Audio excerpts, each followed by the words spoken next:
who only had one arm, and he was racing a motorbike.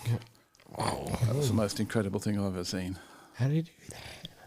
Well, he had the brake and the clutch all on In one. one hand. Because you either one or the other, and he just he didn't hang about. He wasn't tailing Charlie. No, he's going for it. Yeah, exactly. Oh, cool. Andy, what does project manager in the disability sector does? Well, basically, my boss comes up with these amazing ideas about how to make the lives of people with disabilities more fun, more meaningful.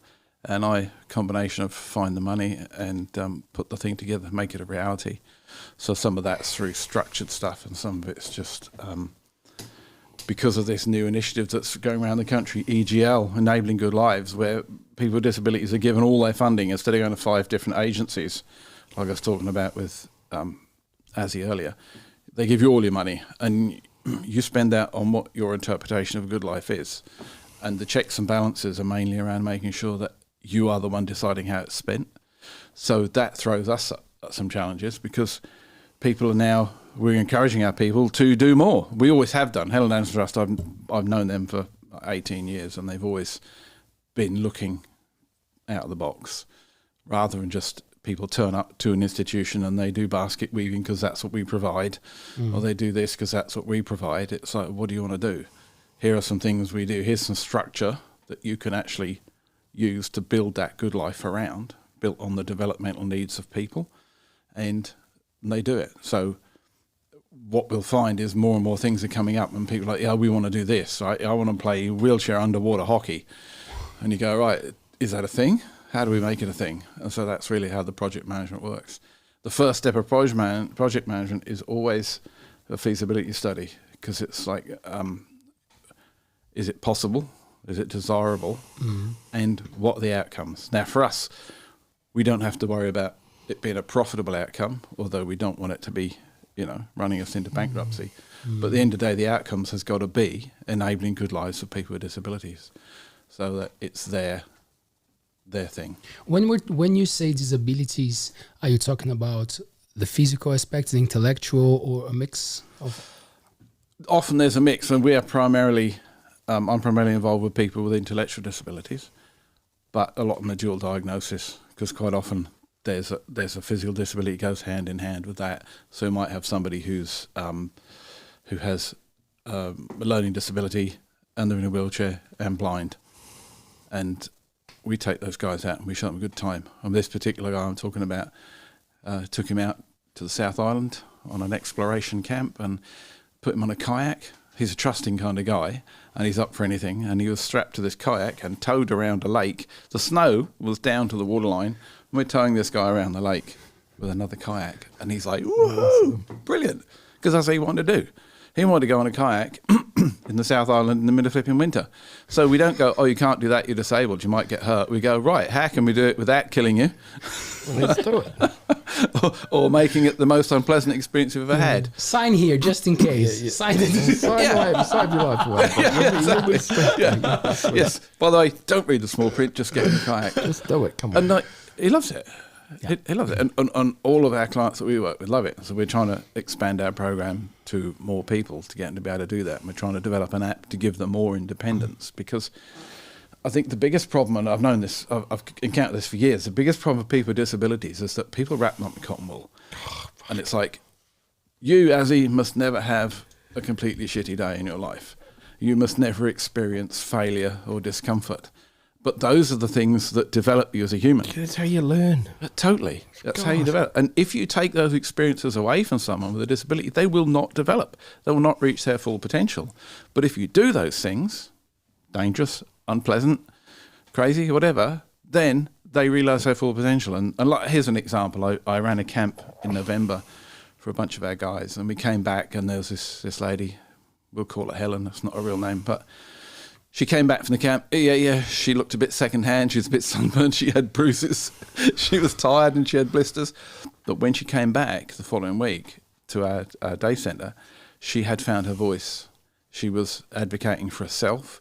She was saying more. She was asserting herself more, rather than just being an echo in somebody else's life. Yeah. And so that was really good, because well, it depends which end of the stick you're on, because sometimes what happens is we'll empower these people and they're like, well, hang on a minute, I can do that. I'm not putting up with this anymore. And so they find their voice. And sometimes for their whānau or carers, that's not necessarily a pleasant experience for them, because they're used to being the ones that dictate this is your life. Oh, yeah. But we're all about, this is your life and you live it how you want to, and that's what you want to do. Oh, yeah. And so that's how people, you know, why should people have their autonomy taken away from them? Why should they live someone else's idea of a life? And it's like, disability is not a culture, all right? When you get into that position like I did when the switch came on one day, because I was doing a post-grad in youth and community work in England, and they said, you've got to go on a placement that's as far out your comfort zone as you can get. I'm like, I'm not going to do, because I'd grown up in a tiny rural town on the east coast of England, and I only knew one disabled person, and I was terrified of them, so I never had anything to do with them. And so I thought, right, okay, I'm not really digging disabled people. I need to get that dragon slayed. So I said, I want to do something with disabled people. I said, right, okay, well, there's this place down the road, and they've decided they're going to uninstitutionalise what they do. Go and meet them at 10-pin bowling alley. So I went, really? So I rocked up, and there's all these disabled people. Oh, man, they thrashed me. They absolutely thrashed me. And then I started getting on with them. And then there was this girl, she was in a wheelchair, and she just made me look ordinary. And I said to her, you know, is it difficult bowling from a wheelchair? And she looked at me and she said, if you forget to put the effing brakes on, it is. And the switch went. It's like, yeah, the people. Yeah, man. I know, see, you know, it seems obvious, but it's not to a lot of people, because they don't see through the disability. And it's like, yeah, they're people. They swear, they drink, they fart, they have an attitude. You know. Did you get to dig a bit in your almost 30 years of experience? I think I read in your bio, a bit of like the history of how different different civilizations, different people would deal with people with disability? Yeah, well, that's just part of what you go through in your learning, because I've done other papers since my post-grad, although I swore I'd never learn anything again after that. But it's just looking at how people have, I mean, disability was almost treated as a disease at some point, and they were just people. It's this othering that I don't like, because when you think that in New Zealand, and probably the rest of the world, 24% of people are born with some form of disability. All right? So it's normal to be born with some form of disability. These people are a normal part of our life, and yet they are othered. They are sent to disability activities and disability this, disability that. What's going on now? And I can't take credit for that, because it's an initiative that started in New Zealand by people with disabilities. It's like, we want more than that. And it had started a lot further along. People were starting to get these echoes of, let's just not have a building where people go and you just line them all up and just clean up the mess afterwards. Let's take them out and do stuff. And when I first started doing that in London, I had people coming to me, oh, we hear that you do Duke of Edinburgh's Award with kids with disabilities, which is a worldwide youth program. You go camping, you do community service, you learn a new skill, you do physical recreation. And they would go, I'm that kind of mum that's always trying to push for more things for my kid to do. And this aren't things to do. She says, you're heaven sent, so bring them on in. And then you just go out there and do stuff. Hell yeah. Oh, yeah. The problem I found was all my staff had 3 youth centres I was running, and all my staff had to do a tour of duty with the disabled group. I couldn't get them to come back. I go, we love these guys. yeah, I'm gone now. See you later. Come. Oh, a lot of them had some challenges to face, but they weren't your average stroppy teenager at the time. But then that's not to say they were all saints, and some were just downright awkward. But that's because that's who they were, and some of their frustration was caused by the fact that people weren't letting them stretch themselves. Right. Or just didn't know how they communicated, or how to communicate with them or get their point across. Yeah, because that's the thing. When someone's like non-verbal or virtually non-verbal, and then you can make the mistake of thinking that if all you get out of them is kind of screams, yells, and vowel sounds, that's what's going on in their head, but it's not. That's the whole thing. Different. And that's what you've got to tune into and understand what they're vocalising is trying to express. Yeah. But then once they get it, and once you get them, it's so rewarding and so exciting. Oh, tell me about it. Yeah, I mean, our clients down in Christchurch, as I've got to know them, then when you can communicate better, then you start to understand the personality better, and then you see them as people. Yeah, it's really cool. Yeah, that's what I like about your situation, because like you're Azzie. The fact that you're in a wheelchair is kind of secondary to your personality, and that I think is the state I'd like to get everybody with a disability into. Sounds good to me. Good to me. And I think Whitianga is a very good example of the acceptance that goes on. It's pretty amazing here. It's very true. It's pretty cool community. Now we could fix some of the infrastructure, as we know. We're getting there slowly. We're working on it. When it comes to that part of the work, like, are we getting to a level of government that requires places to adjust or to adapt? How are we doing when it comes to that? Not as good as some countries. Like in England, disability access is a built-in part of every building. It's embryonic in New Zealand, and there is impetus behind it. But the main push for New Zealand and the Ministry for Disabilities is not unlike any government ministry you would ever encounter, from my point of view. It's because they listened to the people being the disabled community, who went, this isn't how we want to live our lives. We want to live our lives like this. And they started to put together EGL, and then they started to do some trials in Hamilton and Christchurch, and it's starting to work and it's starting to get rolled out. So that ministry is not a dictatorial ministry, it's a learning ministry. And it's like, oh, yeah, we stuffed that up. Okay, you guys who are the ones that live this life, tell us what it's like to live that life and what you need. And that's fantastic. So the next thing is going to be come into building code and stuff like that, I think. But I was surprised when I first came to New Zealand 21 years ago at the lack of disability access in some buildings. It's a bit of a laugh, isn't it? In some places it's like, nope, you can't get in there. No, exactly. I don't know how true the story is of there being an office of disabilities in Wellington that had no lift and stairs to get to it. It wouldn't surprise me, to be honest. No. But I think that's why EGL is a good thing, because when you start to see the people, you start to understand what the people need. I mean, it's like we all know each other, and we make allowances for each other. You know, I've got mates I don't talk about certain things with, or we don't do certain things with them and all that. It may be religious. They may just like have a thing in their head about it. And it's the same thing. It's like, what does Azzie need? To get in and out of parties. Yeah.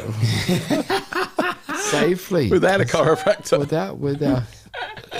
Oh, yes, that's a good idea. But that's it, isn't it? You know, that's the whole thing about EGL. People with disabilities want to go to parties. Oh, man, God, yeah. They want to get messy. Going to get out there, just be normal, do normal, fun, kind of everyday things. Yeah, go yeah, to yeah. the beach, go in the bush, go to a festival. And with EGL, you would be able to use your funding for a support to take you to parties, sober driver, because that's what you need to have a good life. Yeah. That's your good life. You know, there are other people that will still want to come to a day centre and they still want to do some fairly structured activities. That sort of things as well. Yeah, that's their comfort zone. But the thing is, it's got to be choice. You do it because you have a choice, not because you have no other choice. Yes, I think that's the key word here, really. Yeah, well put there, because we have a choice, not because we've got no other choice. I like that. And I guess it's a big burden sometimes, unfortunately. It sounds like a harsh word, but like if a family is not prepared, then it becomes a problem for them. It's not something like, oh, let's get together, and it becomes a problem, right, for the family. It can be difficult. It can be quite difficult for some families. And how was that for you, man? How was For me, my family's kind of grown up with me the way I am, which has been fluctuating. I'm all over the show anyway. So, but it's been for certain things, like when I've had to, at one point when I went downhill and I had to go back and stay with my mum for a bit, realising the things that I couldn't do at their place, so what we had to adapt, and what I needed help with, and what things I'd been kind of making do, but it wasn't actually working properly.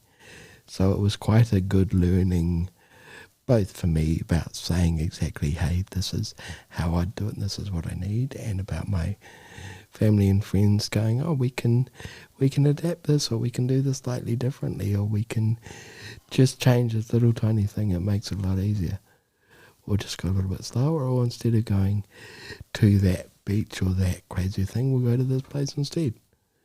So it's, and then we still kind of get caught up on things. Like my uncle had a birthday party up the Mexican cafe in Auckland, which is up like 10 flights of stairs and there's no lift. And he went, oh shit, whoops.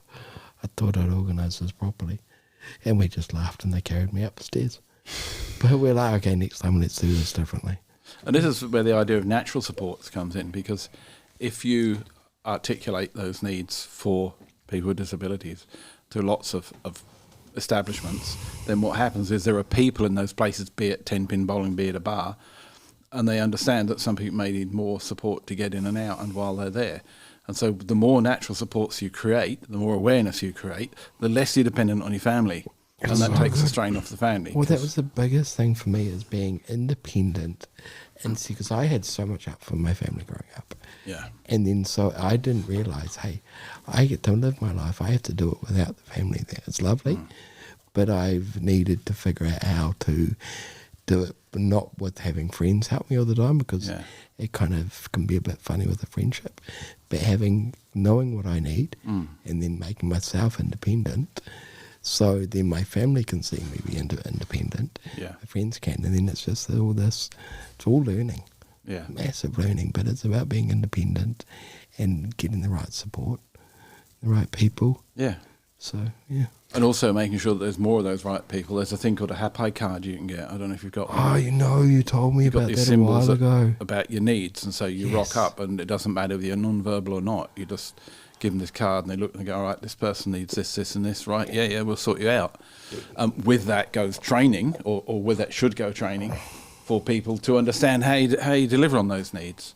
And that's what we mean by those natural supports, so that because where our clients in Christchurch go, that it doesn't matter if it's a CAF or 10-pin bowling, they're everybody's favourite clients, and they'll do anything they can to make them have a good time, and that's how it should be.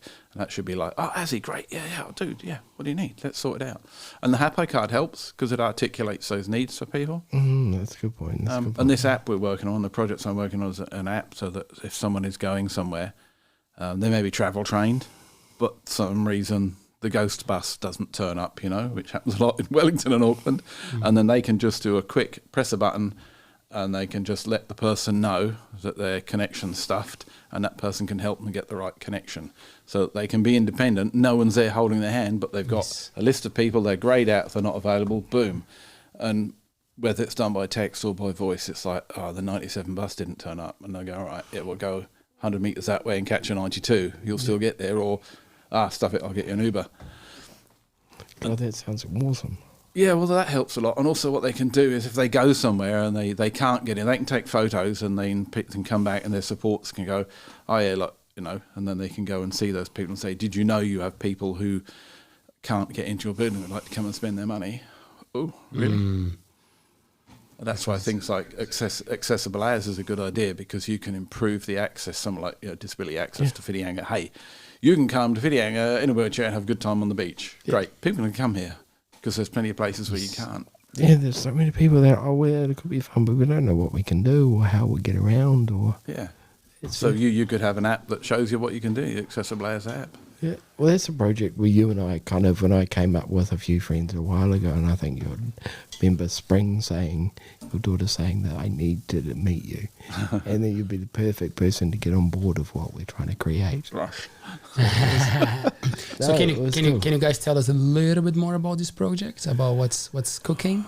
That's his gig. It's a brainchild that I've kind of come up with a few friends and a few people around here.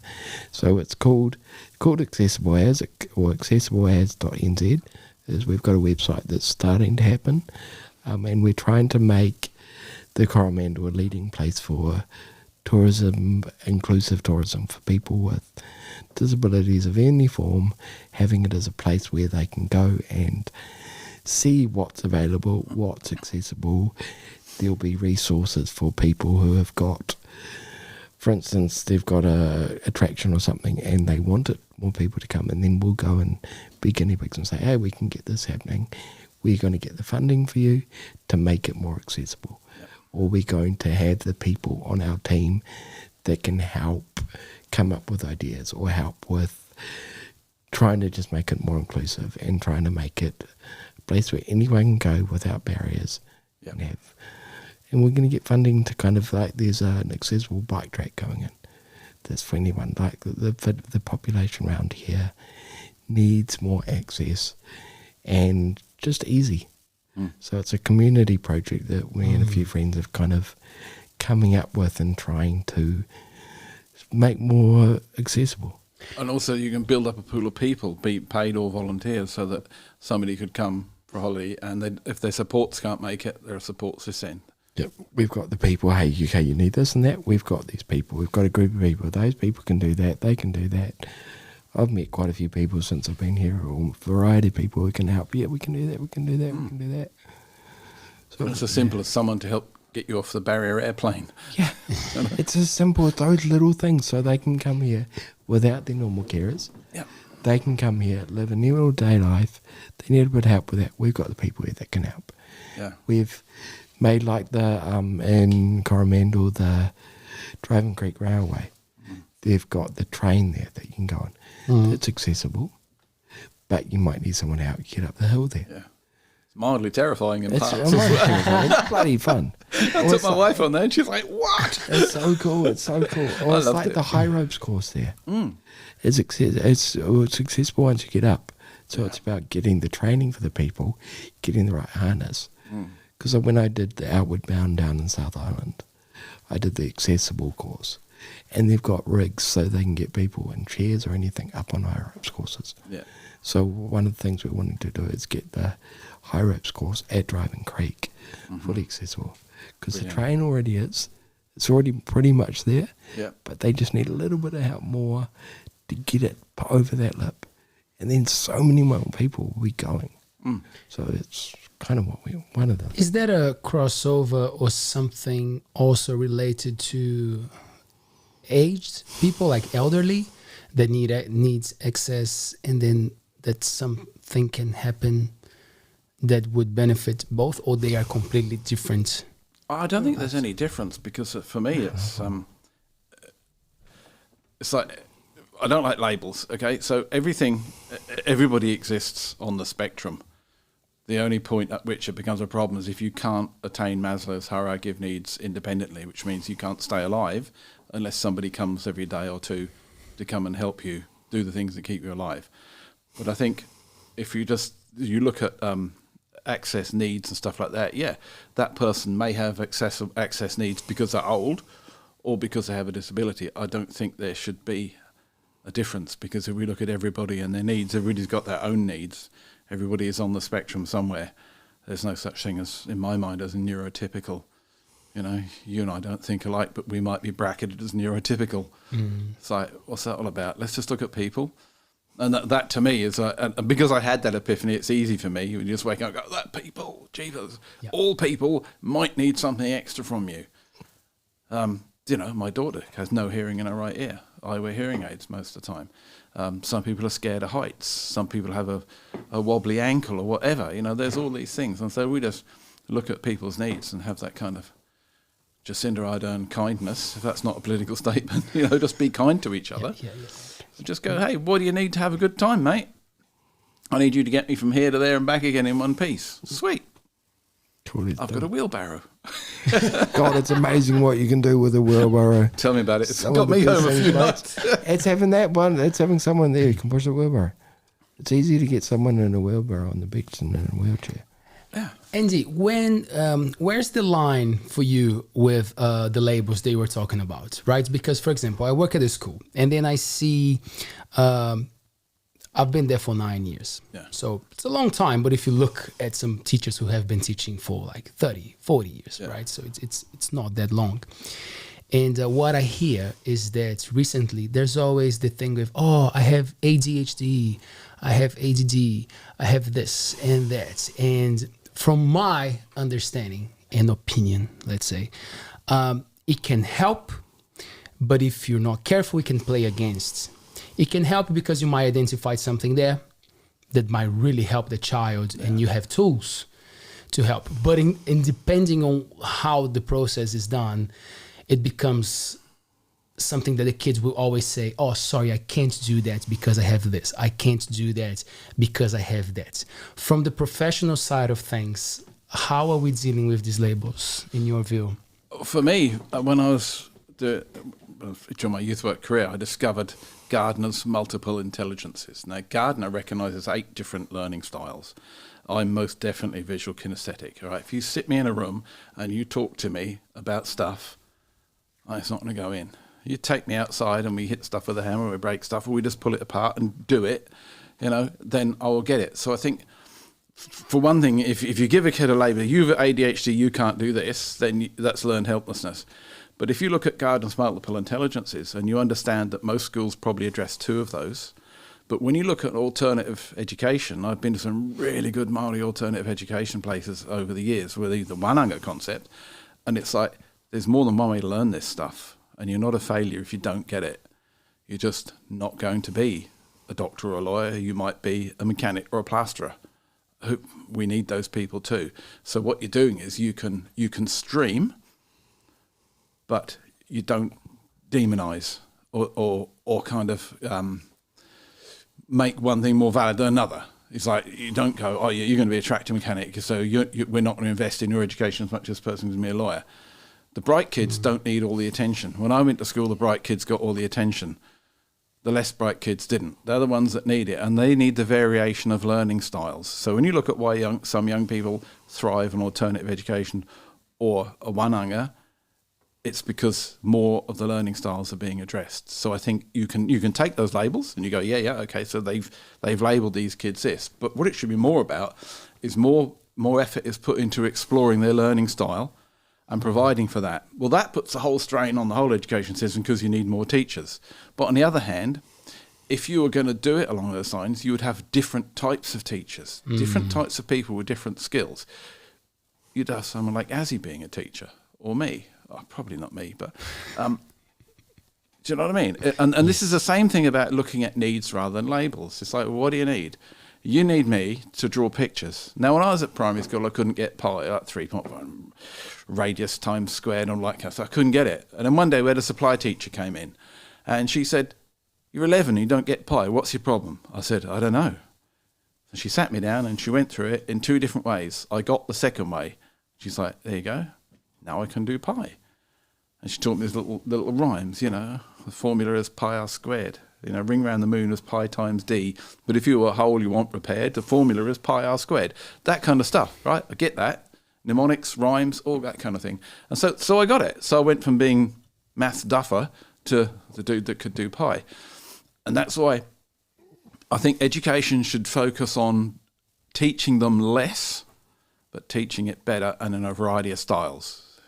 Because I have never used algebra or quadratic equations. That should be a stream thing when you go to tertiary. A friend of mine's a cop. He goes like, why did I have to have NCA 3 in maths? 1 crook plus 2 crooks is 3 crooks. I need 3 pairs of handcuffs. That kind of, but that's the kind of examples that work, aren't they? So it's got to be relevant. And I think, take more time looking at the individual and what their needs are in order to be able to learn. What's Azzie's needs? Azzie wants to go to party, but he needs these things to help him. This kid wants to survive school without being made to feel a failure and have complete lack of self-esteem. How do we do that? What do we do? How do we get the best out of him? And I think that, for me, is for schools, it's just have more learning styles, understand that some kids will thrive if you teach them differently. And I've known teachers who've been in a lot of trouble because they haven't been teaching the way they've been told to teach, but they've got the best results in that school. That is a fundamentally difficult scenario for me to process, that you would do that to someone. To me, it'd be like, oh, you're getting the best results, but you don't do it the way we're taught. Let's talk. Show me how you do it. So, the short answer is you have to understand the people and their needs. And in my mind, it's like... It looks like we're making so much progress, which is great. Professionals like you, people like us engaging with the community, beautiful.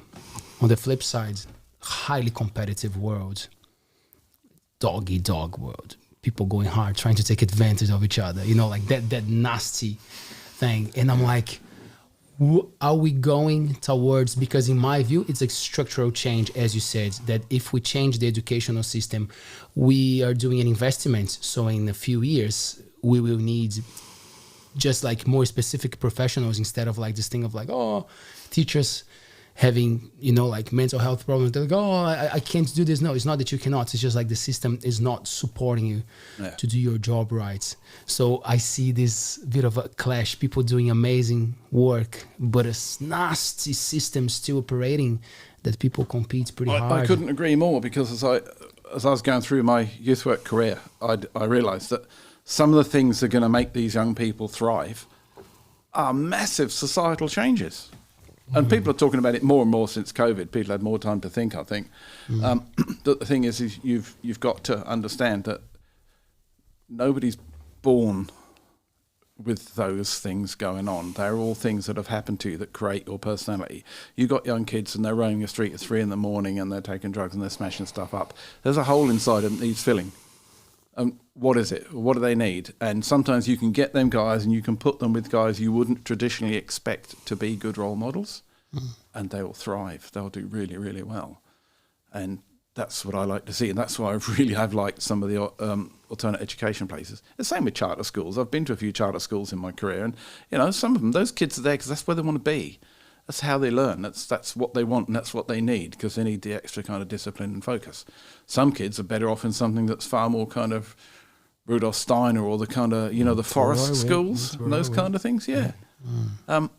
So I think, we've got to, like you say, there's this whole dog-eat-dog world going out there. It doesn't need to be there, really.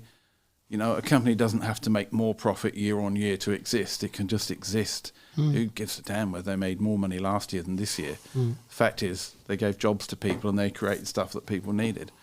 So, there's some change has to come, but I think it will come, because I read a thing today about people saying that, these millennial generation are all a bit work shy. Well, they're not actually.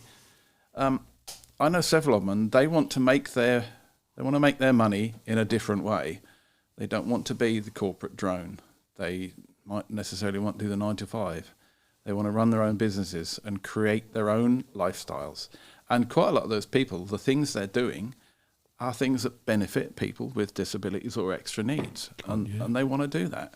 And I think that's what we have to understand. Like the thing I was saying earlier about the book I read, where they said in the 1930s there were hardly any clocks in Tonga because no one gave a damn what time it was. I'd love to get back to that time.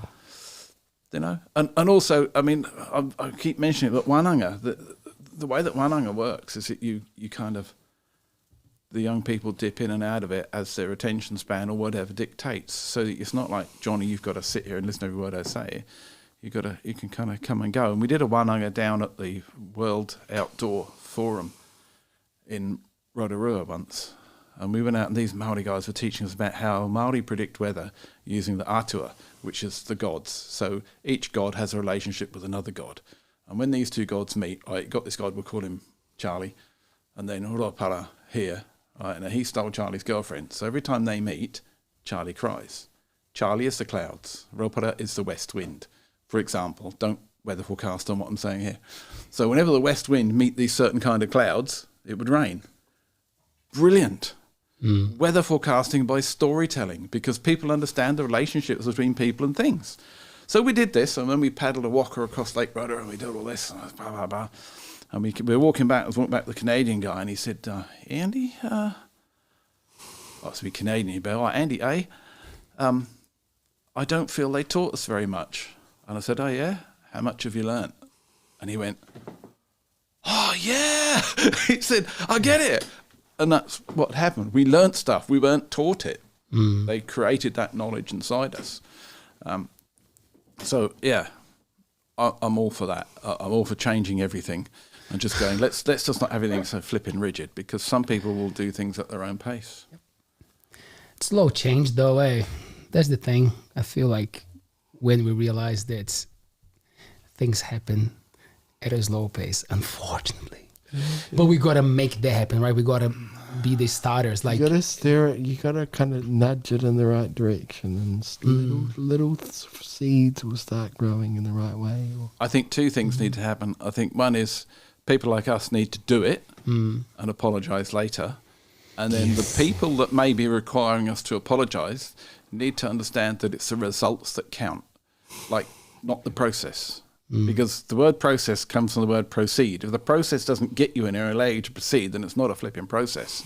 So it's got to be like, who are the innovators? Who are the people that, why is it that Leo has this guy, and when Leo works with this guy is not a problem, yet you put him in a maths class and he is hell on wheels? Well, let's look at how Leo treats him, Let's look at how he feels about maths. Kid might be dyslexic or dyspraxic, so he would need the extra help. But I think just having a cookie cutter grinding everybody through it, be that school, be that work, be that life in general, you can't just turn a handle and people come out the other end all the same. It ain't never going to happen. We know that. So I think it's accepting diversity and new ways of doing stuff, and look at the people that think outside the box, the people that break the rules. But politics is full of bureaucracy, though, as you were saying. There's the process, there's the bullshit, there's the sign this form, write that one, talk to the person, talk to the other person. So it's that when the funding and finding the private companies can be a game changer, or we're still relying on the system? I think when you have that kind of hierarchical way of running a country or an organisation, you have the same problem. If it's collegial and you don't have that bureaucracy, like where I work, you can start work on Monday morning, your first day. By Monday lunchtime, you can go and see the CEO and say, hey, I'm not quite sure how this works, or I've got an idea, and it'll happen. And then if that idea is not taken up, there will be a very good reason why, and it may be, yeah, we actually tried that, but it's counterintuitive and it went horribly wrong. It might be, okay, let's think about that. And it might be, well, you try it and we'll see what happens, what comes out the other end with that particular client, whatever.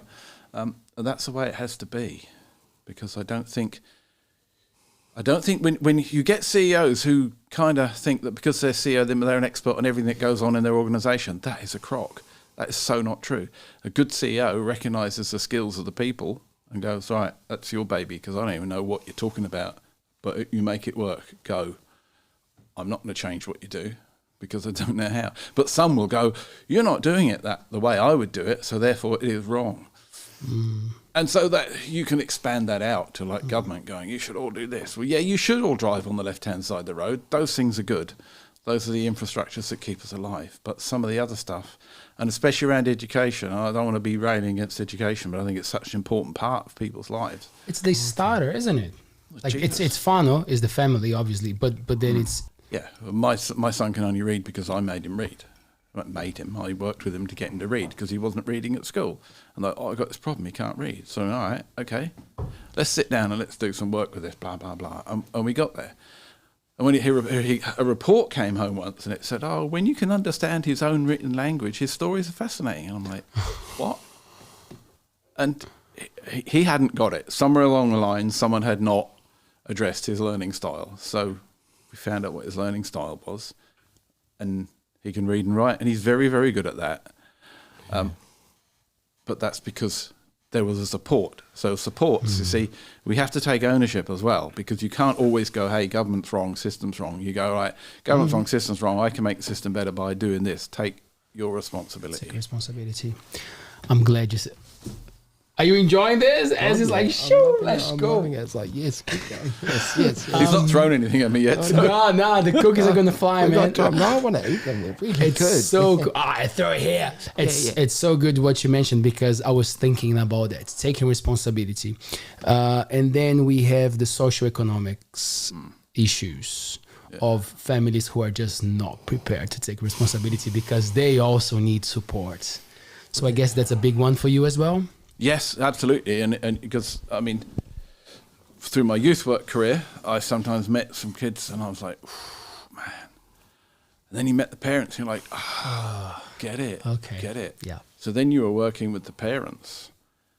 And then, with people with disabilities, it's the same thing. It's like their families, they're not all a nuclear family, 2.4 kids and a steady income of $100,000 a year. They're struggling anyway. They're just about getting by, and then have this additional challenge. We won't call it a burden because it's not, but it's an additional challenge.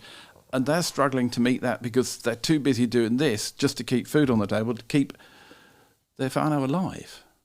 And so that's why we have to be careful And we have to make sure that there are paid supports available. Natural supports are a great thing. They help people when they're out and about. But I think in terms of that Maslow's hierarchy of needs, keeping that person alive and in good condition, your second layer of Maslow's hierarchy of needs, it all goes up and up and up until you get to bling. You just got to understand that sometimes just being alive isn't quite enough for most people. Otherwise it seems pretty pointless. And you're a great example of how because you take responsibility for your own life, don't you? You don't expect people to give you stuff. You'll ask for it if you need it. Yeah. I'm getting better at asking for what I actually need as well, so it's been good. And I think also we have to make sure we're not vilifying the people that are not coping. You're not going, they're lazy parents or they're this or they're that. They're just like, okay, what do you need? See, the theme of this whole thing is, what do you need? What do you need to get by? And, I'm all for the fact that maybe some people should not be given their superannuation because they're millionaires and they have 4 houses, which they rent out, and they don't need the money. Give that money to someone who really needs it. So you've got a family here that's struggling and they're on a benefit or whatever. All these things are on, they may be retired or whatever, and they're trying to bring up somebody who has additional challenges in their life. You go, well, you need that money. And so we're going to take that from there. These people, because there are a lot of people out there that actually don't need government support and they're getting it. And it might be a bit radical, but let's make sure that the money goes to people that need it. Because those people who don't need it, having a great time, having a lovely time, and those people that really need it are struggling. And I don't like to see the fact that there's a lot of people in the world wake up to a really crappy day every flipping day. Do you know what I mean? That's why we need to have the radical change, but it starts with people just doing it, How is the work in Christchurch? How is first of all, the lifestyle, Christchurch, Coromandel, and then the work that you do there? Well, I was working from home before it was invented. Visionary. I was the extra. Well, when I first came to New Zealand, I got a job at the Duke of Edinburgh's Ward, and I was initially the Auckland development person, and that became a nationwide training job. And it was like my office was in my house. They said, buy a 4-bedroom house, you're going to need it. And so that saved them a load of money. They weren't spending 40 grand a year on rent for a building. I travelled the country and I did stuff, and the rest of the time I worked from home. So that worked. And it works now as well, because stuff I'm trying to do, project management and fundraising, you don't necessarily need to be in a very busy centre to do that, because a lot can go on and things can kick off for a variety of reasons. Anything from earthquakes to the full moon. So it works, and it always has worked for me, because I'm able to enjoy my family. I'm not just coming home burnt out at night, and there are dramas they can get dealt with, and I'll work later if I need to. So the lifestyle suits me fine. Here it suits me more because I was born by the sea, so here being in sight of the sea, and it's like, I don't go fishing in my lunch hour, but knowing I could is enough. So I have some good choices. But Christchurch, I actually I like my fortnights down there because I'm engaging more with the clients, although I'm sort of a backroom boy in some ways, but my boss makes a point of me going and doing sessions with the clients. Some of the work I do, like the Duke of Edinburgh's Ward and the Believe and Achieve stuff that we do, is hands-on. We're going out and we're doing activities. And I just love that, because I can understand why our people, I don't like calling them clients, why our people are sometimes the favourite visitors at the places they go, because they are lovely. And there's, it's not kind of a sense of, I'm a great person because I help these people with disabilities. It's like, I love these people because they're just lovely. I've worked in the mainstream with young people who, well, I'll give you an example. Many years ago, we're out on a campsite in Derbyshire, and I was sitting there with my mate Neil, and we were sort of sitting in the minibus, and over here was absolute mayhem. It was Armageddon with tents. Over here was this gentle, ordered tent city coming together. Neil looked at me and he went, which lot are disabled? Because the calm and collected tent city, that was your disability group. Your mainstream teenagers was just like a nightmare. They were just so difficult. So I just love the work because they've got all these challenges going on, but they're a different set of challenges. Now, they have those other challenges as well. That's the thing you have to realise, is you can't demonise or deify people with disabilities. You can't assume everyone with disability is a saint, because they got the same cranky stuff going on as the rest of us. But at the end of the day, some of the more able and more privileged young people I've worked with have been the biggest nightmare. And people with disabilities generally just get on with it because, they want to do it. To them, it might be the first time they stayed in a tent, so they're going to put the tent up properly because they actually want to have a comfortable time. There's a certain amount of cognition that is not missing, So, I mean, it's a bit of a generalisation, but we saw it time and time again. That's why I like the work, because there are so many positives.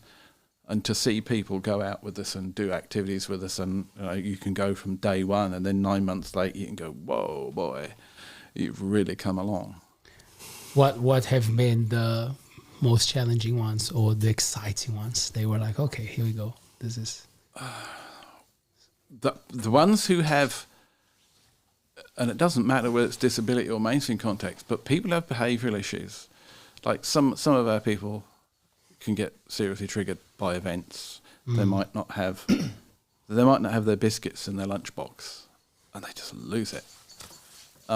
That's cool. You just keep biscuits in the unit, and then they've got some biscuits, and you can calm them down. We have a sensory room in our centre, so that when people need to bug out, they can just go in there and just do their thing. And we have clients that spend quite a lot of time in there.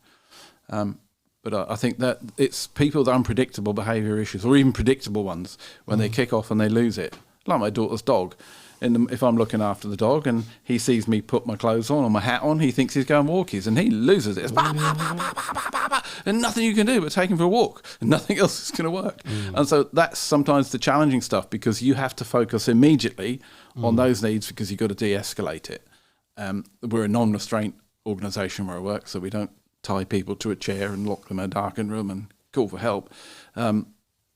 We don't do that, so it's about calming them down and stuff like that. And that's where the skill comes in, and that's where I look at the people that work in our units, and I'm like, oh, man, I'm glad it's you doing this job, not me, because they are so skilled at what they do.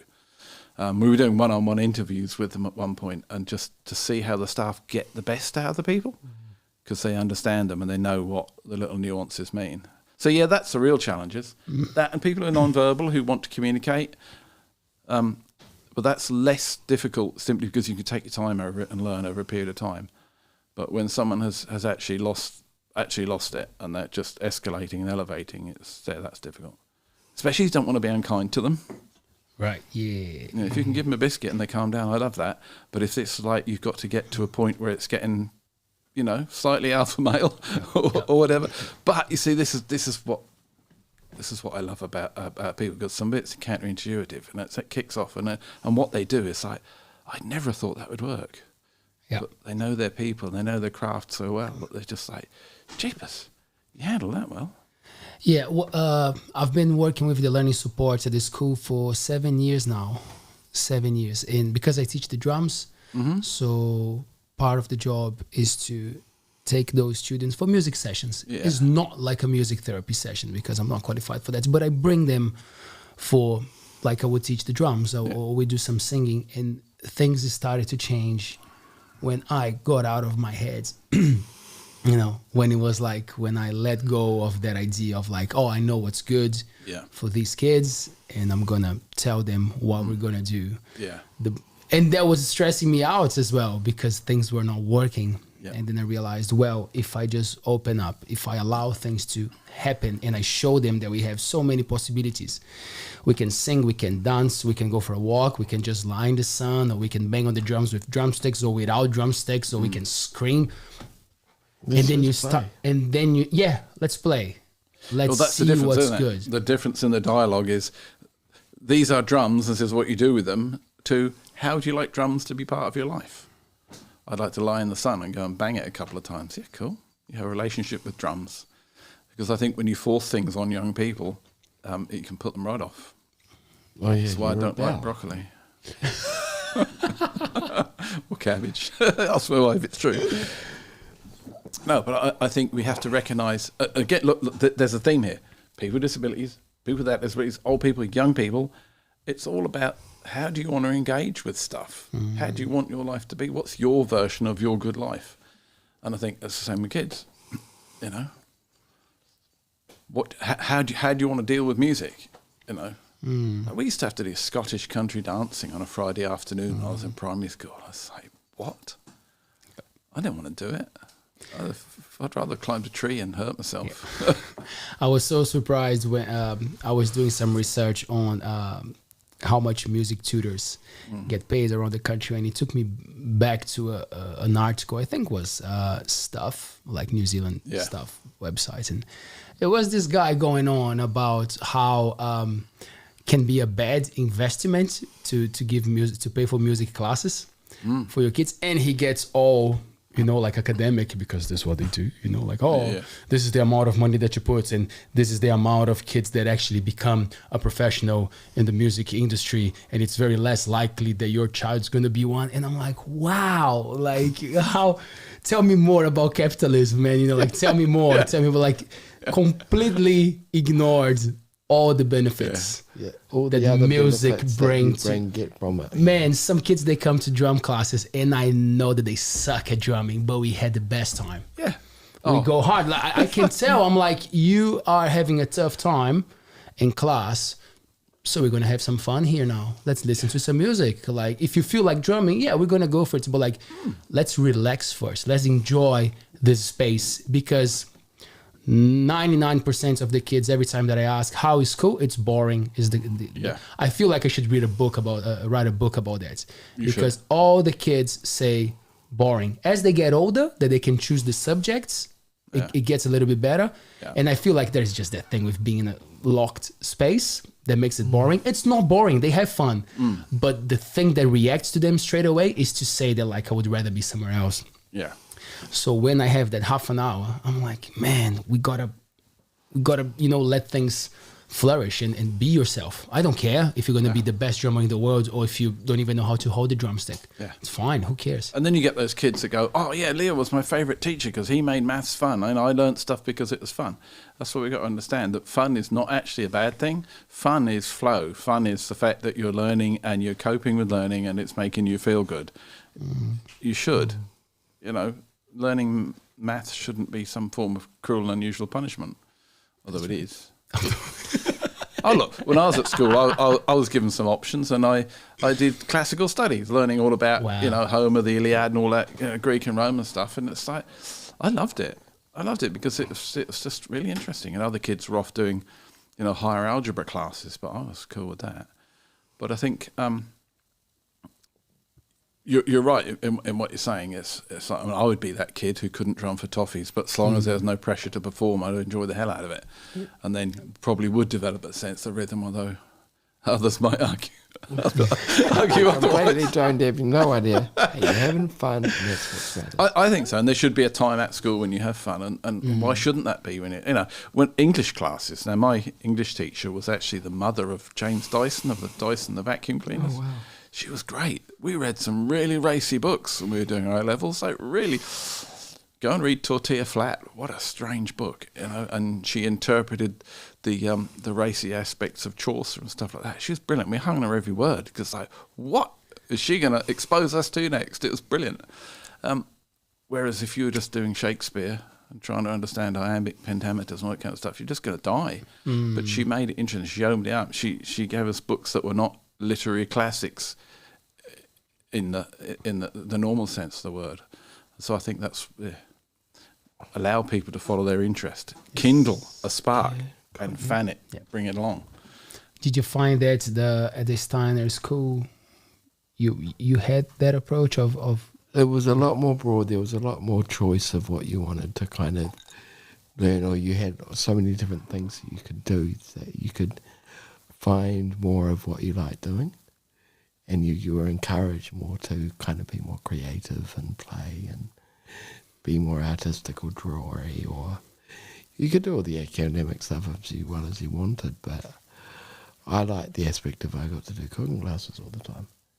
We talked about this the other day as well, but that's what I loved doing, and that's what I was good at, and that's what I was kind of developing in. So I enjoyed aspects of it because I could do the things I wanted more.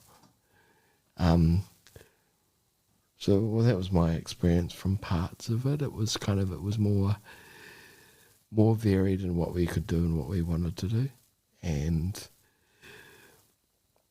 there were certain aspects of it, like how the English teacher, I was trying to think, she taught us we're doing like a movie film study of these two. I can't remember what they were called, but they were two twin daughters in Canterbury who planned the murder of their mum and killed her with a. But it was these two famous twins, and we were all so intrigued because it was a real story, and it was quite kind of interesting and different. So we learned all this weird stuff, but everyone was interested because it was a little bit different. Yes. So the teacher, she got us all engaged by kind of giving us something different that some people wouldn't be. But we were like, oh, that's cool. Oh, like, that bit of edge, eh? A little that's bit important. Of edge. Yeah. Made it more interesting. Yeah, because just dumping information into these young minds isn't necessarily the way to go. They got to be able to process it, handle it, and also I think the important thing is know who they are. You know, you're interested in cooking, so why not let him cook?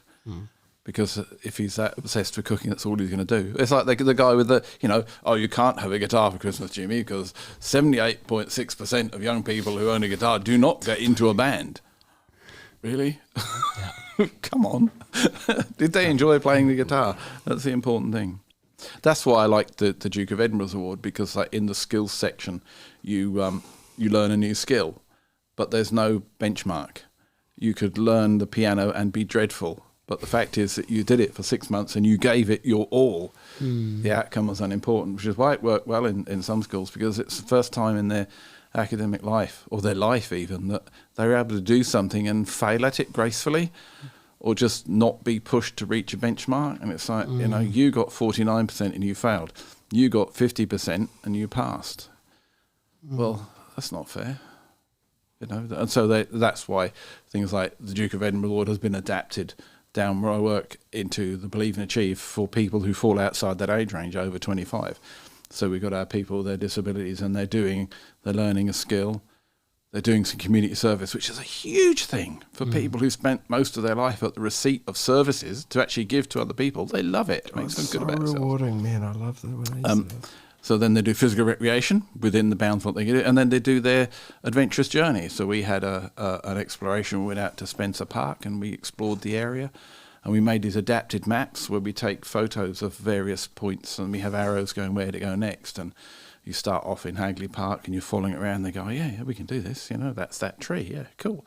And they each take a turn, and then you go out and you do it again in Spencer Park, and the next day you take out some of the photos. You've got to really think about it. And then the next day you take out like all the photos in the middle, and they still do it. And they just get to where they're going. That's a massive sense of achievement, because you're not worried about them failing. You're not worrying about them having a difficult time working it out, and the fact that they get out there and face that challenge. And so that's why those things work. I understand competition being a good thing when everyone comes from the same space.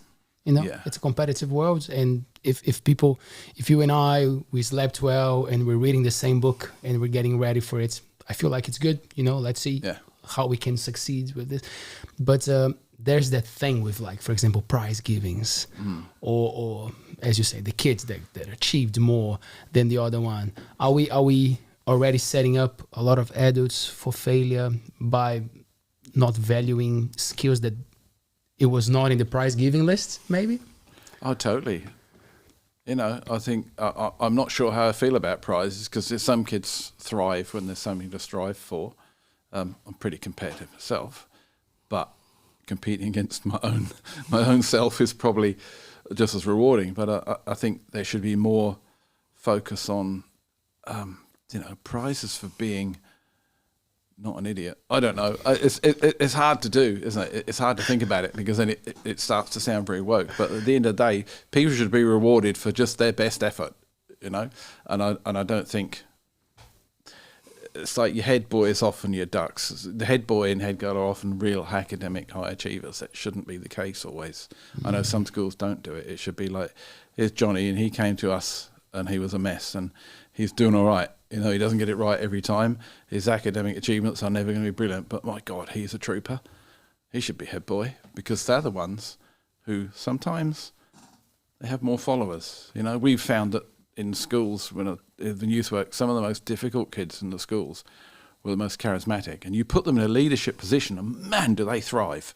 They are absolutely brilliant. And we had this recently with with our journey, we had a young lady, and she can be, quite challenging. So it's like, right, okay, let's put you in a leadership position. She was just brilliant. Give them responsibility, and they're like, oh.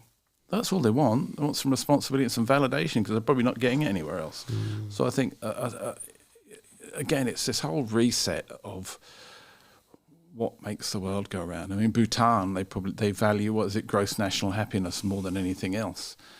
I think that should be a good way of measuring your countries, not your export rate. Are you selling more widgets to that country, and are you expanding, and did you make well last year? It's like, is everybody happy? Yeah. What goes on? Oh, we don't really have an industry, but hey, we're cool. Otherwise, you end up with the suicide rates pretty high, and that can be a problem as well, right? Yeah. We look at Japan, where the suicide rate amongst school-age children is huge because of the academic pressure. So some of them come to New Zealand, and Chinese kids come to New Zealand because they can learn, and it's not so intense. I mean, in Japan, a friend of mine went there, and he said that they did school before they went to school. They had classes. They had lunchtime classes in school, and then they had classes after school. And their idea of a wild time was doing homework around someone else's house. And he said it's just insane. He couldn't cope with it. Same with work, right? The same amount of studies applies to work, if not more. Just long hours in industries, in factories. Yeah, I mean, I understand we have to do a certain amount to keep the country solvent, but people shouldn't be driven to suicide, especially when, there's this calculation or something, isn't there, that the CEO should get paid 30 times more than the cleaner. Why? Is the CEO actually 30 times more valuable than the cleaner? You might dispute that one. So, yeah, you will turn the whole place on its head. And the great thing, it can start with the disability sector because there's a reason for doing it, and you can go, hey, look, you guys, you need a bit of help to get on in life. How can we do that? And then once you get used to doing that, you can expand that to everybody because that, to me, is the change. It's like, don't just go, hey, people with disabilities need extra help. Everybody needs, there are certain things everybody needs, and we're not focusing on them. I don't think, anyway. What are the things, that's for both of you, that... so, for example, sometimes you break an arm or you just hurt yourself. Somebody else's or your own? I've only hurt my own. I haven't hurt anyone else's. The chiropractors, you just cannot do something that you do every day. And then you realize how important those things are. What are the things that humans take it for granted from the work that you guys do and for the lifestyle that you have, as like things that for us might be so small, but when you're looking after, when you're supporting someone with a disability, you're like, wow, our society should be more prepared for this. Well, let's hear from Azzie first. There you go. Let's get from the horse's mouth. Oh gosh, things I take for advantages in. What do you think people take for granted that you struggle with? Yeah, access. Yeah. It's a big one. It's like so many people say, let's go to the beach. Let's go for a walk on the beach. It's like, I can get to the side of the beach. You get me in the sand, I'm a sitting duck. Yeah. So it's little things like, let's go for a bushwalk. Oh, fuck. Well, there's only 2 stairs. And I'm like, yeah, it's 2 stairs. For me to climb up 2 stairs. Too many. I have to climb out of my chair or have someone strong to help me up. So little things like being able, like for me, I'm fortunate enough to be able to drive. So that was a massive game changer for me. Yeah. Learning to drive, being able to drive was such a big game changer. It just stopped the ability from me not being able to get to places or being a complete and utter mission. Yeah. Oh, yeah, I'll go and do it. Sweet, easy. I can go there. I can get to the beach. So that was a big thing, was being able to access the kind of vehicles. A big thing is like travelling. Like, for instance, when I went to Queenstown a few months ago down South Island, people saying it's accessible, the hotels or that, and you get in there and you can't get through the bloody doorway in your chair. So it's having those, we didn't think about that. Or having the toilet with something up close to it, like the sink, so you can't actually get to the toilet. It's those little things that kind of for me, it makes a hell of a big difference. But then other people, I wouldn't think about that quite. I think I would echo that from my end of the stick, because we deal with people who, if someone doesn't go and get them out of bed and put them in some form of conveyance and bring them to where we are and get them out of the other end, they would go nowhere other than their bed. And I think that's the biggest thing, isn't it? Like you say, access and just being able to move around. Being involved, one of the biggest things for me is being involved. Yeah. But yeah, I don't have to be doing it, but being involved, being included, being thought of, being there. Or, for instance, a very good friend of mine, Zach, who Springs knows, he's non-verbal, but he can't do a lot himself. But he thrives on being involved and having the right person there who can communicate or set up and do the things that he's thinking about that he wants to do. And then everyone absolutely loves it. He loves playing pranks on people, doing that sort of thing. He's bloody good at it as well. But he couldn't do it by himself. But he thinks that he can get someone to help him do it. And then it doesn't only help him, but it helps so many other people. And do you think that's better for him when it's someone who's not part of the family? In terms of having a bigger social? I think it is a big thing, because for me that was big. Mine, it was like I was growing up. I always had felt with the family. I always thought I needed it. So I've had an interesting journey of learning, and because I kind of I used to fit through all the gaps of everything. So I kind of just fucking figured it out. Yeah. But for not having that mental knowing you don't have to rely on your family. It's a mana thing and it's a feel good thing. It's like you feel independent. You feel like you can make your family proud because you did this sort of thing. Yeah. I did this, and you think, oh, your parents are always going to love. They're all going to say that. Well done. But actually knowing I did that without their help, and created something it was big for me. And I can see that in other people I know. Some people I know, they strive to be independent. I do. But I know some people are stubbornly independently. And sometimes the little bits of help has made so much difference. Yeah. Well, I've got a friend, she took her to a festival, and one of my friends helped her. And she had the best time because she had a female helping her that wasn't a family member, so she could talk about different things. She could be her.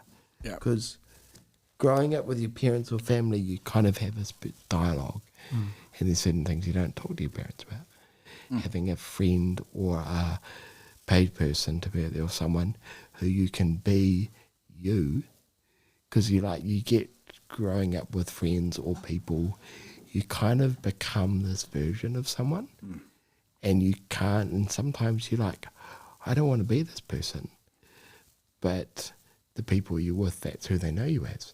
Yeah. But if you have someone that's completely different or from the outside, you can actually be more you. Yeah. Or you can develop yourself. Yeah. Because or else you just kind of go with, oh, this is who I am, this is who they know me I am, this is who I'm going to be. It's like growing up in a small town. Everyone thinks, oh, that's you. You can't. And it's more with the disability, because if you need help, people start saying, well, you need this, you need that, and then you just go with it because it's easier. Easier to explain. But I think having that person there who's not family or who's not family can be amazing. Yeah. I love it, but it can be great. But having someone there who's independent from it, or new, or fresh, or can see you as, it's like you're, what's the saying? It's like you're never a saint in your own village. But as soon as you go somewhere different, people see a completely different side of you. Yeah. Because you're a different person. It's opportunities for authenticity, isn't it? Yeah. Because we don't choose our family, we choose our friends, and we choose the things we do. Yeah. And so that independence, we both seem to come up with the same answer, that independence, that freedom to go and be. And that's why I like doing what I'm doing, because the whole thing that I do is getting people in that situation where it's like, who do you want to be? How do we make it work? How do we make How it do you happen? make it work? Yeah. Yeah. This conversation and looking back to the work that I've been doing as well gives me that confirmation of like how important it is to have community, to have people close to you. I think that's how we thrive. A human can be in the bush and live their whole life there. Yeah. I'm not saying that it's not possible. We know that it is. Yeah. But there's something special about finding the qualities in the people around you and thriving and learning from that people and having that humility to understand I'm actually not great at that. And that person right next to me might be exactly what I need, exactly what we need, you know, and I need my time. I need to be by myself as well. But there's nothing like a good group of people, right? A solid community where people support each other. Yeah, I think that's right. And one of the great things about New Zealand for me is that if you want to live in the bush and have nothing to do with people, you can. And generally speaking, you're left alone, you know. If you want to come and join a cool community, come to Whiri or somewhere. Come to Whiri. Some small town vibes, pretty cool. Don't come to Whiri, too many people might spoil it. Yeah, God, no. That's not No, come to Whiri. It's horrible here. You don't want to come here. We're full. No, sorry. But you don't need any more people. yeah. It's like one night I was up at the Monkey House and I was talking to a friend of a friend and they went, this thing here, this open mic night is one of the best examples of community spirit I've ever seen. Oh, God, you know, so you just good, go there and you do your thing and no one cares if you're any good. Nah, you know? they'll support you anyway. And that girl sang that song about baked beans and all that. That's just brilliant. Yeah. if I was a music industry mogul, I'd go, you're coming, you're going to get that right, and we're going to do that because it's just like so original. I love it. Yeah. Oh, some of the stuff that comes out of those nights is so good. Taylor, have I missed that question from Georgie? I can't find it. Is it gone? I just cannot find it. We had a question, and I cannot find it on the live chat. If you find it and if you can copy that to me, I would appreciate. Georgie, if you are there watching us, Ooh, hi. And if you don't mind, well, she's been a good one helping me out with that. I think she's a cool one. So you got some good friends, good supporting people. I've got some pretty cool people through here. I met a few of them through Altbays. Funnily enough. Cheer. There you go. You're changing the world, Leo. One podcast at a time. Yeah, one podcast at a time. It's been pretty cool. Something special about talking, you know, about the conversation formats that we are finally making people understand what we're doing, because there's that classic, why did you bring that guy to the show? Why? You know, and I'm like, I don't agree with them necessarily. But if I don't know what they're up to, you know, how am I? What? Right? Because sometimes the person you think is your best friend, it's stabbing you on the back. And you don't even communicate properly. But if you judge someone without even knowing them, maybe the guy had something going on when they were a child, or there's something going on at home and makes them a little bit unbalanced, or they're not understanding the big picture of something. And it's just a bad image there, just something that doesn't make sense. And through a conversation, you can heal, you can do beautiful things. What's the name of that guy? Daryl Davis, the musician from Motown that became friends with the Ku Klux Klan leaders. Yeah, so he's a black dude, like he's a big black dude, amazing musician, and he started to visit the KKK groups, and he became friends with a lot of them. He got like, I don't know, more than 100 out of the KKK because he built relationships. He didn't judge them. He became a person who was a good listener, and he would talk. You know, like I don't know. I'm still to see a better way to fix things than a conversation. So you should be able to have conversations with people you don't agree with. I think the world is polarizing. It's important. Yeah, it's important. Sometimes it's hard. Oh God! I'm not saying that it's easy. No, we're not saying it's easy. No, we're not saying it's easy, but sometimes it's important though. Sometimes some of the hardest conversations are the best. Oh, thanks, Taylor. So, big fan, Andy, and you, Azzie. In the UK, there is the Mental Capacity Act, which empowers people with care and support and needs to make their own decisions. Do you think New Zealand should have something similar? Have we touched on something on that? Not yet, have we? Georgie, it's coming. Go on to Google and read on Enabling Good Lives. It was trialled in Christchurch, Hamilton and somewhere else, and it's coming. Just a bit slower than we hoped, but yes, the answer is yes. Perfect. In the UK, there's the Mental Capacity Act. Do you think New Zealand should implement the same?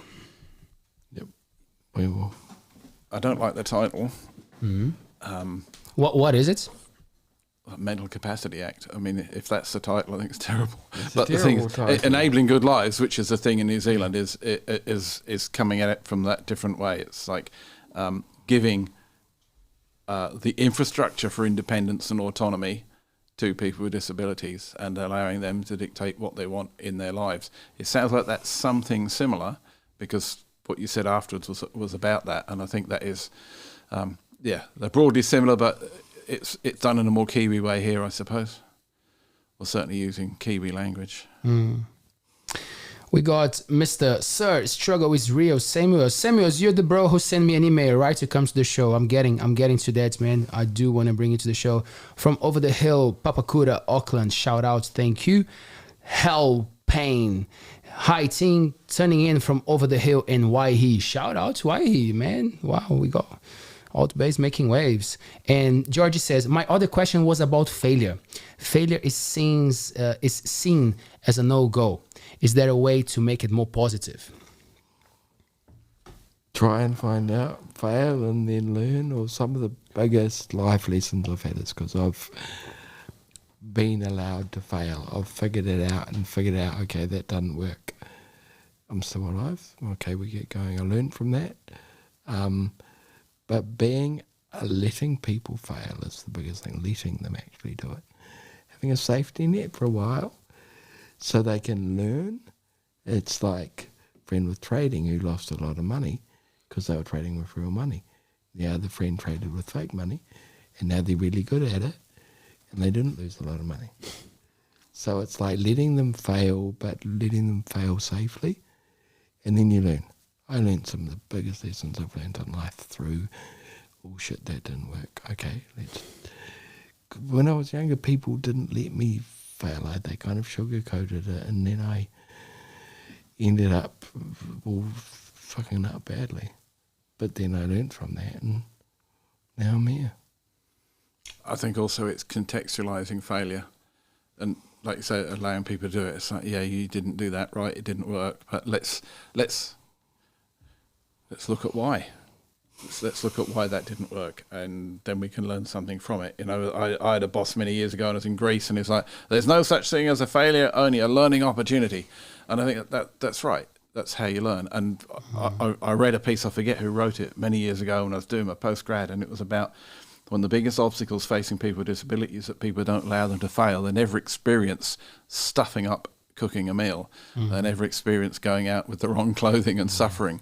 And as we said right in the beginning of this piece, those are the developmental things that allow you to extend the envelope of your life, and you can do so much more, because if you don't allow failure, you actually halt people's development. And I would agree that, you know, failure is a part of it. As long as that failure doesn't actually terminate your life, and so we have to have some checks and balances, but at the end of the day, when kids are learning, they should understand that some things don't work out, and to be able to cope with it, because there's been research that correlates a high suicide rate with people not being allowed to fail. Oh, yep. You know, because then in later life they can't cope with failure. It's like, yeah, it's stuffed up. But it's also not making it so that if you fail at something, you get into some kind of trouble. You know, some parents, their kids fail at, I don't know, painting the shed or doing a wheelie on their BMX bike, and then you get grief, and then suddenly you're just like, you're a bad person because you didn't get it right, and then it gives you all sorts of anxiety and stuff to deal with. It's like, oh yeah, bro, yeah, let's see how we can do that better. Any shout outs, any cool things that are coming up that you guys want to put the word out before we wrap it up? Now watch this space for Accessible As, where there's some cool things happening for that. So if anyone's got any cool things around the Coromandel or things that they'd like us to get involved with, send us an email. You know how to get a hold of Altbays or us, or check out the website, accessibleas.nz. There's some cool festivals coming up. we're looking forward to some cool Altbays happening. Yes. Looking forward to enjoying the summer, to be honest with you. I've been swimming a few times at Georgie's pool, and that's been amazing. So, Nice. yeah. I don't know what else is cool. Andy, what's happening, man? Well, most of my cool stuff happens in Christchurch. But, if you're in Holidays. Christchurch, look me up. We'll show you some stuff. We've just been lent some land, a massive section to grow veggies in. So we've got some raised beds there, and we've got a massive, great polytunnel that I almost regretted building when we built it. That was an undertaking, It's proper, professional one. And so that's what we do with growing veggies. And then our people will then give them to food banks so that people who are unable to feed themselves get the benefit of our guys' labours. We're going to be doing some more tramping next year, probably ramp it up a notch or two to see what we can do there. For me, in the Coromandel, just enjoying the longest summer holiday I've ever had from work. Fantastic. I've got another week of just loafing around. Yes. Yeah, well, I've got a few more windows to paint on the house, but... Yeah, the garden's looking great, though. Oh, it's Christine. I can't take any credit for that. I dig a few holes. I built a retaining wall. So I suppose, it's been the theme of this. I'm a project manager, isn't it? Create the infrastructure for other people to flourish. That's right. Apparently people drive past and look at the garden and comment on it. It's just fantastic. Oh, cool. She's the most talented person I've ever met. Well, she made you a T-shirt. She certainly did. Oh, there you go. I should have worn mine. I'm regretting not wearing my one. She made me. Oh, I had to choose which one to wear. They're fantastic, yeah. I've got that one or that one. It's my festival shirt. I wear it every festival. Well, some of them you just put them on and you go, I didn't notice there was an alien's face in there. Or, oh, wow, that looks like this. I just love it. There's being married to a gardener and an artist. It was pretty cool. Some major benefits. Yeah, it's really good. So, shout out to Christine. Shout out to Christine Woodhouse. Shout out to Spring Woodhouse. Daryl Jones. Talented artistic people. Oh yeah, they're cool people. And Fidang's been so good for Spring. I've seen, and also for Daryl as well. I've seen sides of their character I didn't know existed, but always hoped it would. Spring working with Zach and Spring working with you and stuff like that, and just to see that we've created these caring beings. That's cool. So pleased. I don't care how much money they've got, what cars they drive. They are caring people. It's cool. It's really cool to see. It's just fantastic. Yeah. That's good. And Christine, very caring. She puts up with me and has done for 40 years. She deserves a shout out on Altbays. Go Christine. Go Christine. Thank you for the T-shirt. That's a great thing. I imagine if success was measured by kindness. Well, it is, right? For us and for more people, I'm sure, out there. For the people. For the politicians and for the people at school. There you go. Yeah. Vote for us. We'll vote for us. Yeah. What's the name of the party, Azzie? What? Accessible As Party. Accessible As Party. Hey, we could do that. Ooh, Oh, there you go. Hang on, there's some. Hey, you never know. Look, you don't necessarily have to be empowered. You just influence and have your small that's influence. what we're doing. We're there. leading by example. We're doing it. I'm doing it. I'm showing, hey, let's do this, and then people are going, oh, that's a good idea. I'm going down the outside gym every morning, training with my trainer, 3-4 days a week, and everyone's coming back. And the amount of people that I've seen coming and joining us is so cool. Yeah. So I'm like, well, guys, if I'm at the gym doing exercise, you can do it. It's fun. It's beautiful to do it down there at Buffalo Beach at the gym. Yeah. And so many people have seen and walked past, go, and then the next day or in the next week, I'll see them down there as well doing it. And it's like, yeah, this is working. This is working. So, yeah. Which is great to hear, because it just goes to show that what we were saying. How do you make the change? Just go and do it. That is the way you do it. I don't think you can legislate for change. I think you can only do by example. Exactly. So in the middle of winter, when it's blowing and easterly, and there's waves breaking on the road, I'll come and join you down there. Okay. The outside gym. No, we'll go on the inside gym then. Although it can be quite fun doing it when it's cold and rainy, but no, I prefer when it's nice sunny day. And I have to admit that all the numerous parts of my body that don't work very well or have to be repaired, it's all through trying to keep fit. And sports, terrible. That's terrible. Exactly. That's a theme for our next podcast with Andy. Why sports should be banned. Team, thank you so much. What a pleasure. Oh, That's thank been you. brilliant, Leo. Enjoyed it. Thank you. Yes. Just a couple of shout outs. So first of all, a lot of love, plant-based cooking. Tanya Arnold bringing some beautiful kai here for us. We had some raw pad thai with almond dressing, and for dessert we had some beautiful chocolates. Lasman, is that the name? Whoa. Cookies. And she said they are very rich, and they are. Oh, yeah. Dairy-free, gluten-free, and we also had some almond berry slice, dairy-free, gluten-free. Tanya gives cooking classes, so make sure to check them out. A lot of love on Instagram, and we have the logo on the TV. If you've been watching us, you can catch a lot of love.co.nz. Taylor, did I say it right? Yes, thank you so much. Also, a big shout out to the Coramind team putting a beautiful community project every month. We're coming to our anniversary edition. Yeah. December 12, Mr. Michael Smith on the cover. It was beautiful edition. It flew out the window. They were all in the hands of the beautiful tourists and the locals who are enjoying summer and the Coromandel. So if you live in the Coromandel and you would like to share some story with us, corominds.nz, or just send us email straight away, hello@corominds.nz. We have an audio version because accessibility matters, right, Azzie? It does indeed. Yeah, so there's a QR code on the cover of the mag that takes you to the audio version, or you just go to corominds.nz and you can listen to Coramind. We are getting some cool advertisers for 2024. So if you want to invest smart in your business, you want to advertise in a beautiful product that stays in establishments, that is not disposable and no one sees your ads. Man. So Coramind.nz. Salesman. Let's get out of here. Thank you. Thank you so much, team. Cheers, man. Ka kite. Thanks, Taylor.